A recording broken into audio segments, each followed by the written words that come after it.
In progress. There it is. Perfect. All right. So we'll get started. So tonight we're talking about pH. So when we talk about pH, a lot of people confuse that with blood pH. So they'll have their pH checked from their doctor, and the blood pH will always come back normal, because if it's not normal, then you're dead. So your blood pH is always going to be normal. But what isn't always going to be quote unquote normal, or I should say what can vary quite a bit and impact the symptoms that you experience in your day-to-day health, is your urine and your saliva pH. So what exactly is pH? So our pH is basically short for potential hydrogen. That is the measure of the friction between anions, which is the smallest particle of energy, and cations, which is the second smallest particle of energy. If you remember anything from science class, which I did not remember that until I took courses in pH, but I'm sure my science teacher would swear that she taught it to me. So they rub together and they create energy. So it's that friction, which is the electricity that it translates into what we're experiencing in our body. So the more acidic our body is, the higher bioelectrical current that's present, and the more alkaline, then the lower the bioelectrical current. So when you look at the pH scale, a lot of times we think the highest number is the acidic, but it's actually the opposite. So the lowest number is the most acidic, and then the highest number is actually the most alkaline. So we get, I'm asked all the time, if someone should be drinking alkaline water or lemon water, or, I heard that I'm supposed to be more alkaline to prevent cancer and all of these things. Well, you're going to learn tonight that whether or not you should be doing those things is actually going to depend on your pH and what your pH registers.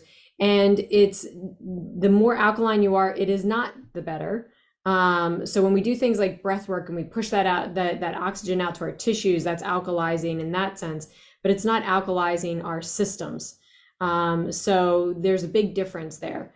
When our system is too alkaline, it creates just as much havoc as if it's too acidic. And you're going to see that in some of the charts and things I'm going to share with you in a minute. So hopefully it'll help clear up some of that confusion. So when people ask me, should I be doing this? Should I be eating more plant-based? Should I be eating more animal protein? Well, it's going to depend on your pH. That's going to determine my answer. So a lot of times people will convert to like a very plant-based diet and they'll feel great for a little while, but then all of a sudden they'll start feeling worse than they even felt when they started. So the reason being because doing that for a period of time will help balance out their pH, but then long-term it's going to help move them in the opposite direction, which is, like I said, one end of the spectrum or the other. It's just as bad. It doesn't matter which one it is.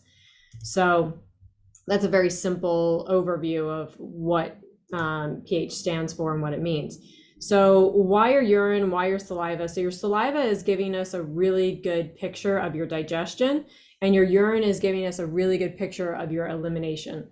So if they're moving at the wrong speed, then your nutrients can't be assimilated, which means that your body can't break them down in a way where you can utilize them. And you're not, so you could be eating the best nutrients possible, but if your pH is out of balance, then the body can't utilize it all. So this is a good overview. So think of the top half as, the saliva is representing the top half of your processes, and the bottom half is reflected in your urine. So this little chart here, hopefully you can see this, it's the mineral acceptance chart. So you're going to see it looks kind of like a triangle, right, with the point at the bottom, the flat point at the bottom. So this is a pH range. So 5.3 is very acidic, 7.7 is very alkaline, and you can see that in order to assimilate all of these nutrients here on the left-hand side, all the way down to iodine, from hydrogen to iodine, in order to assimilate all of that, your pH needs to be in the range of 6.3 to 6.6. So that's the ideal range for your pH. So when you're taking your urine pH, when you're taking your saliva pH, that's the range that you're looking in for. Now, sometimes you'll get pH paper that doesn't necessarily break it down to, that specific. So, do the best that you can with the paper that you have. If it only has a 6 on there, then try to get it in the 6. At least then you're going to be pretty darn close and most likely right in the neighborhood of where you need to be. So valuable nutrients like vitamin A, that's your first line of defense in your immune system. You'll see that 23 next to it, that broad range. So if you're any further outside of 5.8 on the acidic side, and what is it, 7.2 on the alkaline side, then you're not assimilating your vitamin A. Vitamin B, same way, vitamin E, vitamin F, vitamin K. So, and then you get down to really valuable minerals like selenium. Selenium is really important for your heart. Zinc, you know, we've all heard so much about zinc through all of the COVID stuff, which, by the way, don't blanketly just supplement zinc, because doing that is going to, so if your body doesn't need it, it's going to severely deplete your copper levels, which you'll see right above that zinc on the chart.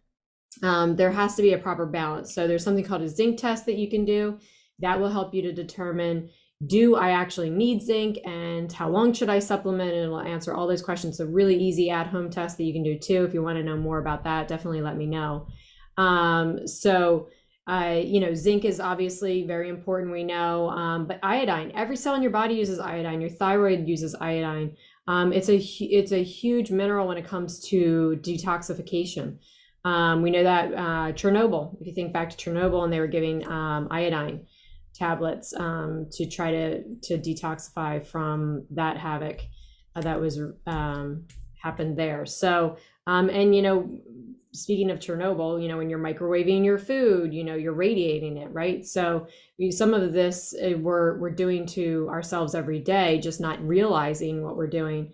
And, you know, these minerals are being depleted. So how are we replenishing them? How are we maintaining, holding on to what we have? So that's really important. So that's the picture of why do we want where do we get those numbers from? Scientifically, these are the numbers that will allow your body to utilize and convert some of these nutrients to the bioavailability that you need to be able to use them. It needs to be in that range, so 6.3 to 6.6. So when should we test? So you know, the pH strips are really easy. You do it at home. Ideally, you want to test in the morning. I mean, you could test as many, you know, all throughout the day. You could test at night. Personally, I test in the morning. I test at night. You want to do it before you brush your teeth. You want to do it before you drink anything. If it's first thing in the morning when you first wake up, you know, you want to kind of gather the saliva in your mouth and swallow real big to try to flush some of the acidity. Your pH first thing in the morning is naturally going to be a little bit more acidic than you're going to find it to be throughout the day or at night. So a lot of times you'll see it slightly on the acidic side in the morning when you get up, and then it'll balance out and at night be fine. So that's typically normal. So if you're eating, you want to wait 2 hours after you eat before you test to try and allow, before you eat or drink anything, to let that balance out. And if you want to know, well, how did that meal impact my pH? You know, you can certainly test right after, but it's always good to wait, give your body some time for it to do what it needs to do and then test. So that's why I like first thing in the morning and before bed, because it's the furthest outside of eating or drinking anything, and it gives a really good picture. So and try to keep it consistent. So try to test under the same conditions each day. So if you're a morning and a night, stick to that. If it's a 1 p.m. test, stick with that. And try and keep it consistent. And it's really helpful to keep a food log when you're testing. Because let's say, you know, hey, I didn't eat any animal protein for 3 days and this is what my pH was. Or, you know, it was very varied, or it was very heavy on the animal protein side, or, you know, this is what so you're going to start to see after you do it for a while, what you eat, what you drink, even stress in your life, how that impacts your pH. Very stressful environment. If you have something traumatic happen, if you're under a lot of stress, that's going to throw it more, acidic. So you definitely want to keep that in mind. So that is when you should test. And then how do you test? So the saliva one, some people will have you put it on a spoon, and others will have you put it right in your mouth. If you're going to put it right in your mouth again, just swallow really big, gather up a lot of saliva and swallow really big before you do it. Don't do it after you drank a glass of water. Don't do it after you brushed your teeth. Those are because they're all going to manipulate, right, the outcome. So to get a true test of where your pH is, you want to do it outside of any of that. And for the urine, a lot of people will say not to use your first urine of the day. For me, it's very hard to get something outside of when I'm eating or drinking and still and be able to test. So for me, I know it's going to be a little bit more on the acidic side. So personally, I will do still do my first morning urine. So that's something that you just have to gauge for yourself if you have the time to isolate, a time throughout the day, or maybe later in the morning where you haven't eaten anything, and you can test then. So the most important thing is to make sure that both, whether it's urine or saliva, make sure both sides of the strip are wet. So if you want to urinate into a cup and dip it into the cup, fine. If you want to do it in the stream, just make sure you get both sides wet. Same thing with your mouth. If you're putting it in your mouth, make sure you get both sides, that kind of thing. And that's really going to help. Now, if you let it sit too long after you've taken it, then you're going to find that in time, the colors are going to change. So you really want to read it, maybe not like 1 second after, but give it a few seconds after and read it, and that's it. Throw it away, because it's not going to give you a true read. If you walk away for 20 minutes and come back, you're going to miss it. So take it right away. So what are some patterns? So pattern 1 is optimal. There's 5 different patterns that it can be. 1 is optimal. Pattern 2 means that you're both alkaline. Double alkaline means that your saliva was alkaline, your urine was alkaline. And pattern 3 is your saliva is low and your urine is high, or the reverse, or both of them are acidic. So you're going to have different symptoms presenting depending on where each of them are falling in the range. Or you could have one that is perfect, maybe a 6.4, 6.5, and then just your urine, just the other one, whichever the other one is off. So there's situations like that too. So just to give you some examples of what you could experience, if you have, let's say you have the pattern 2, the double alkaline, and they're both higher than 6.4, well, then you can get, you could probably expect some diarrhea, possibly, depending on how far outside of that they are. You might have a more of a likelihood of parasites, or candida, yeast overgrowth, that kind of thing. So your colon is going to be more toxic when that happens. So that means that your bowel is really absorbing its waste instead of eliminating it. So that's not something that we want. There's more putrefaction happening because things are sitting longer than they should, and that's a great breeding ground for parasites. And then when your bowel is really toxic, well, that spills over into your lymphatic system, and then you could have more congestion in your sinuses and in your respiratory tract. So it'll start to overflow in all of these other places that you don't want it to overflow in. So this is a really easy way at home to monitor this and see. So if, let's give you another example. Let's see, if you're pattern 5, let's say, where they're both acidic, so they're both below like 6.3, 6.4, then that means that the food is moving way too fast through your digestive tract, and it's also eliminating way too fast. So you might have more of a situation where there's indigestion and heartburn. There might be more issues with anxiety. If you're double acidic, restless leg syndrome could be worse. Anxiety levels, depression, that kind of thing. And your kidneys are going to be a lot more stressed out in those situations too. So those are just some examples of how it expresses physically. if you're pattern 4, where it's the high-low ratio, so your saliva is high and your urine is low, that's a great environment for anemia. So if you have someone, maybe if you are someone that struggles with anemia or retaining iron or maybe even B12, well, pattern 4 is the perfect breeding ground, the perfect terrain for those types of issues. Also, calcium assimilation can be an issue there. So you could get a lot of leg cramps. There are some people that get terrible, terrible leg cramps.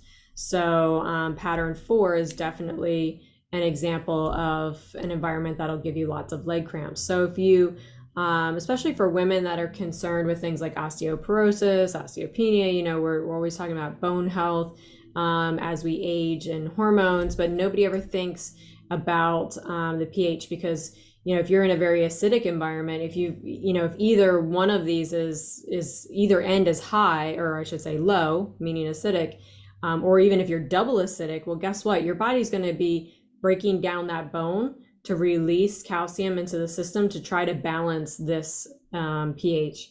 So that's where you're going to see bones start to break down a lot more quickly. If one or the other is acidic, or especially even faster if they're both acidic. So it can just tell you so much. Hopefully you're seeing how much this can tell you about your health and what's happening, and how you can use this information. So like I said, it's the most powerful when you can do it with the food log. But if you can, and you can just get it under, because that's, you know, some of that explanation is to, okay, well, why did I all of a sudden go to acidic? Well, let's look at what we've been eating, kind of thing. So that can tell you a lot about it. So what do you do if you come up acidic? So these are some great, easy remedies for an environment that is very acidic. So distilled water with lemon. Lemon is acidic outside the body, but lemon is alkaline in the body. So this is often a great remedy too for somebody that has acid reflux and indigestion, you know, for dealing with the immediate symptom, the immediate discomfort. That distilled water with lemon can be really helpful.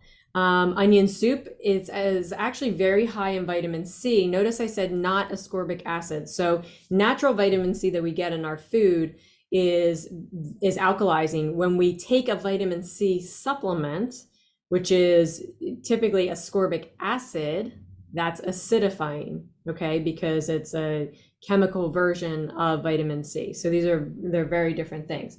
So if you're acidic, something like onion soup with real natural vitamin C can be helpful. When you're alkaline, taking vitamin C, like the supplement ascorbic acid, then that could be helpful. So they're, you know, same thing, vitamin C, right? Or we're told it's the same thing, but it's obviously not the same thing, and it definitely has a different impact on your system. So that can be helpful. Vitamin D can help alkalize, you know, bring you back to that mid-range. Now, the key is to continue monitoring and make sure that once you get in that mid-range, that you stay there and don't go too far the other way and create other issues, right? So cod liver oil, that's a great source of fat-based vitamins like vitamin D, vitamin A.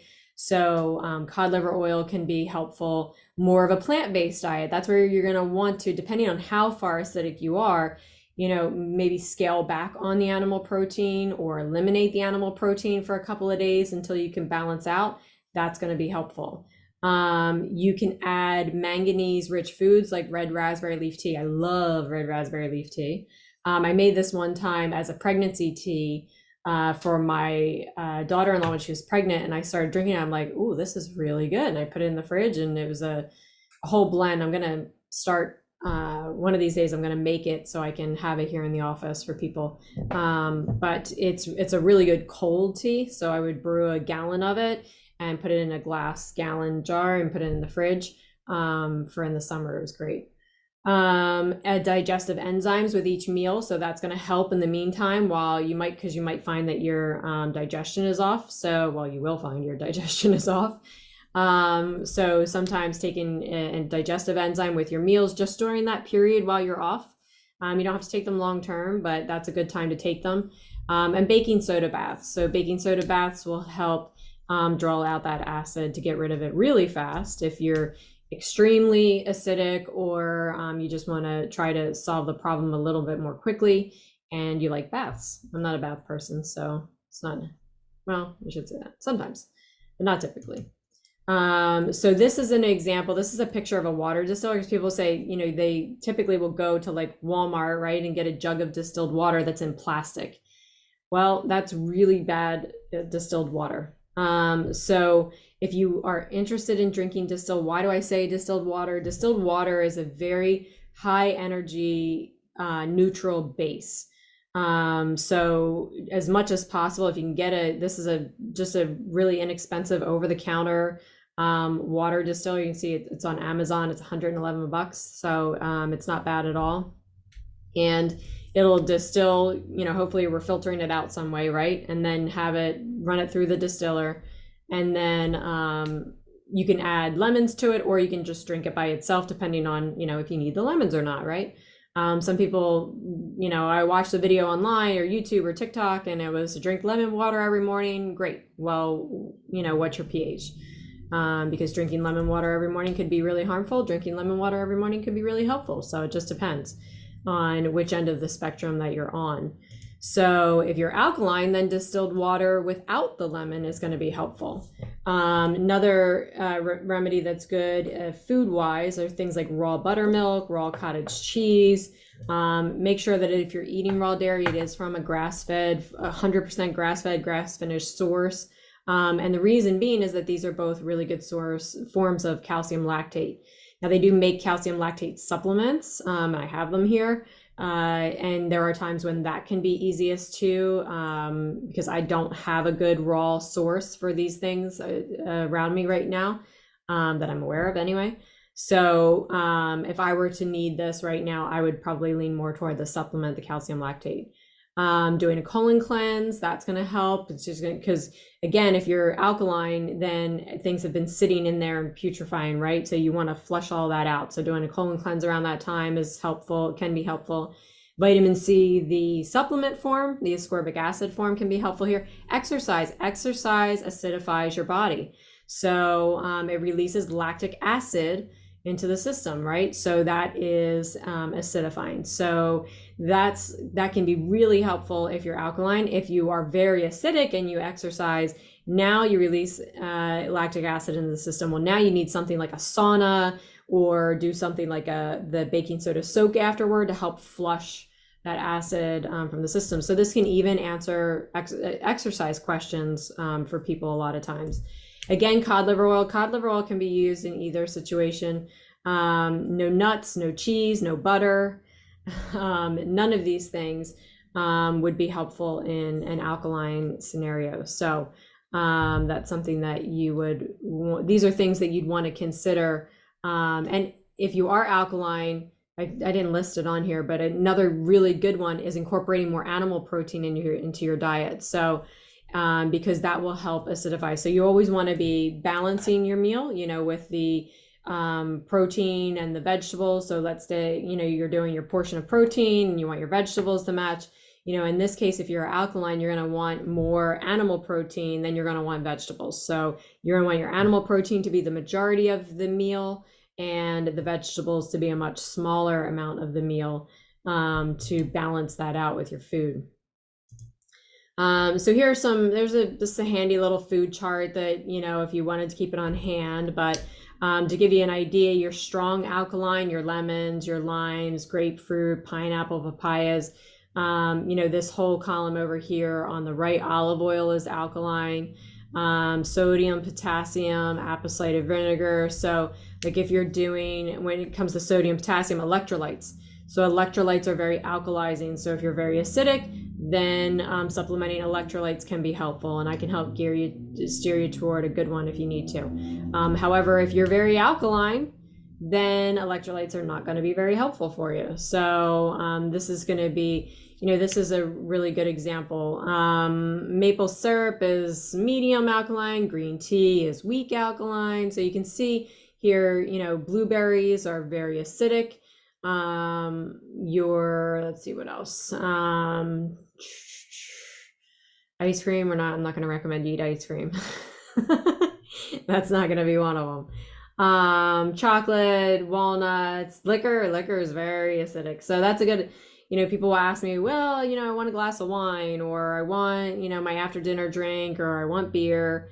Okay, fine. But, definitely monitor how that's working out for you when it comes to your pH, because it compromises your health in so many ways. And this is just one more way. Pork is very acidic. Shellfish is very acidic. Rabbit, I don't know many people that eat rabbit, so I don't think we have to worry about that. So things like that. So this is a handy little food chart that you can always use if you want to, if you find that this is a consistent issue for you, you can plan your food around it for the day. So what has a negative impact on our pH? Well, things like coffee, caffeine, processed flour and sugar, anything that's unnatural is going to have a negative impact on our pH. Table salt, like your traditional kosher salt. We talked about alcohol, tobacco, things that are carbonated. I don't ever drink carbonated drinks. Sometimes if I want like an alcohol alternative, if I do, I might drink alcohol once a year. If I do, I might do some kind of a seltzer. But again, now I'm compromising on so many levels. So I typically don't do that. Holding, and then you'll see at the bottom, holding a grudge, anger, spiritual relationships, all of these things, worry, hopelessness, that all has a negative impact on your pH. It's all going to draw you further to that acidic side, and not in a good way. So we talk a lot about reserve energy. When you build up that reserve with, when I say right living, I mean, healthier life practices in the sense of like, making sure that you're getting good quality sleep, and enough of it, making sure there's no mold in your air, and, having a good filtration system, and getting, outside sunlight on your face, and, especially first thing in the morning.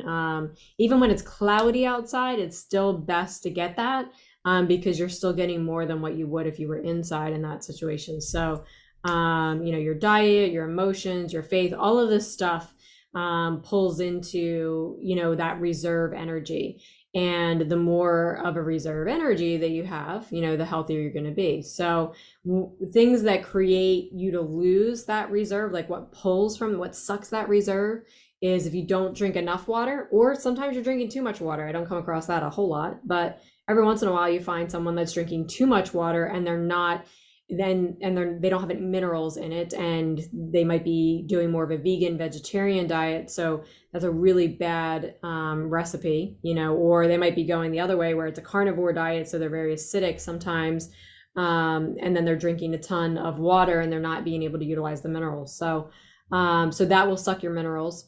A lack of rest, eating lots of grains, and that will deplete your minerals really fast. So I don't care if it's gluten-free bread. I don't care if it's organic. Grains are grains. It's not good. So it will suck your minerals.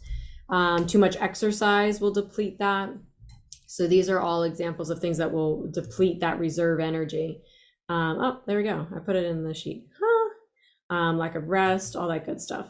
So people with low reserves have less room for cheating a healthy lifestyle. So people will say, well, do I have to do this all the time? Like, it's so much work to be healthy. Do I have to do it all the time? Well, depends on how many reserves you have built up. I mean, in my situation, I know that I have a lot of reserve energy, except for when I'm really, really stressed out, because that sucks a lot of it.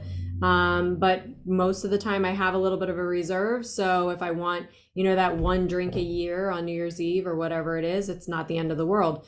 But the less of a reserve you have, the less room you're going to have for those compromises. So your cells it takes about 90 to 180 days to replace all the cells in your body. So the younger that you are, the faster that exchange is going to happen. The older you are, the slower that's going to happen. So as we age, there's less and less room for that deviation from a healthy lifestyle.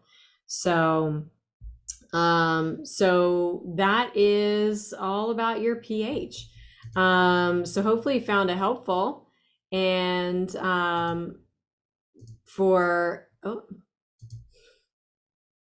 Sorry, I didn't mean to put you on the big screen. Um, you there? Hi, Kathy. So for, oh, I can't even switch it. Oh, sorry. We're gonna watch Kathy for a little while. That's okay. Hi, Kathy. So that tells you a little bit about it. Kathy, since you're on live, do you have any questions? I do know. I find it very interesting. I've never been thought about that part of um, digestion and food and things like that. So it's food for thought for sure. Good. Yeah, so it's so easy to monitor at home, So I really like to try to educate people about it because it's a great tool that you can use on an everyday basis to monitor things and make it a little healthier. So if you have any questions, let me know. I'm going to send out the recording to all you guys that registered that weren't able to make it live. And if you, like I say, if you have any questions, reach out. You can email or text me. Okay. Thank Okay. you. Thanks.